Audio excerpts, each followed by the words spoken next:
اذیت کی پہلی پیشن گوئی۔ مقدس مرکز کی انجیل، اس کا 8 باب 31 تا 33 آیات تک۔ پھر وہ انہیں سمجھانے لگا کہ ضرور ہے کہ ابن انسان بہت دکھ اٹھائے اور بزرگوں اور سردار کہنوں اور فقیہوں سے رد کیا جائے اور قتل کیا جائے اور 3 دن کے بعد جی اٹھے۔ اور اس نے یہ بات صاف صاف کہی۔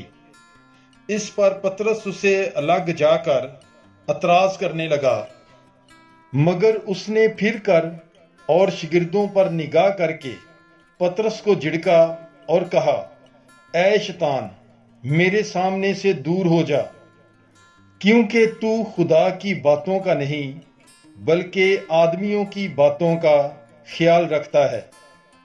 پاک کلام کے پڑھے اور سنے جانے پر خداوند کی برکت ہو، خدا کا شکر ہو۔ God bless you. Bible is life.